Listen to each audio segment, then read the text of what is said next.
Hi everyone, I'm back to do another watercolor tour of this book that I did.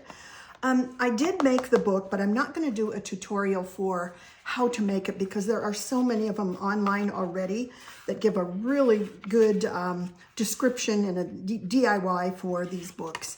And so I would recommend looking for, I would say, something like bound DIY books and follow their instructions. You can see where the thread comes through. I've got that bound with the signatures in there. And anyway, find a tutorial for that. And with mine, I covered chipboard just as a small aside as to how I did that. And you'll see these papers. I buy them. They're called scrapbooking paper, I believe. I get them at Hobby Lobby or Michael's or some such store.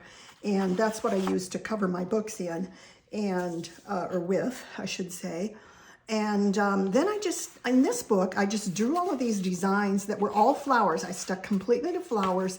And then I found all of these just random sayings or quotes that had flowers or, you know, words about flowers or blooms or whatever in them. And after I watercolored each one, I rubber stamped these on.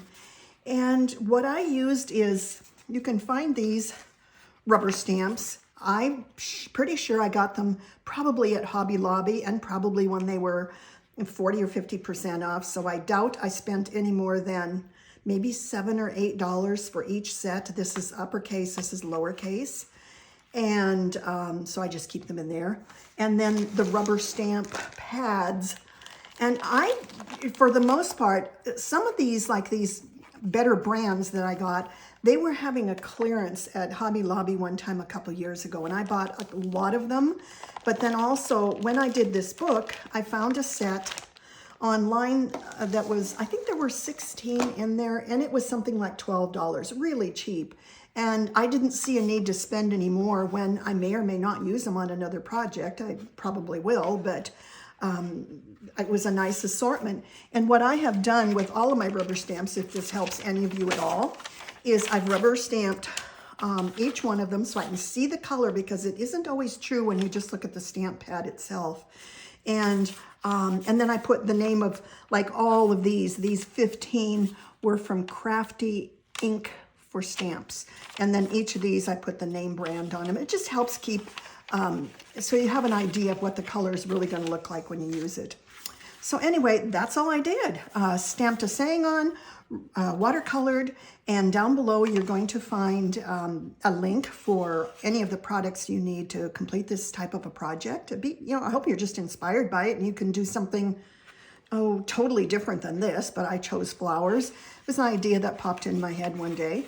And also down below, you're going to see links to all of my other watercolor tours, whether they are travel journals or themes or what they are, or books like this. You're going to find a lot of links to those, and you may or may not be interested in those, but they're there for you.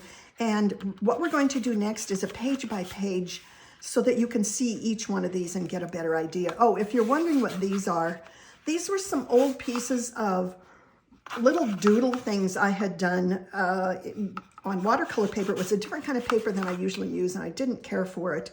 It was expensive paper, but I didn't care for it at all. But I had all of these sitting around, and I thought, oh, boy, instead of them sitting around in a drawer, I'll just cut them up and put them on the insides of this book. And that's one way to use them.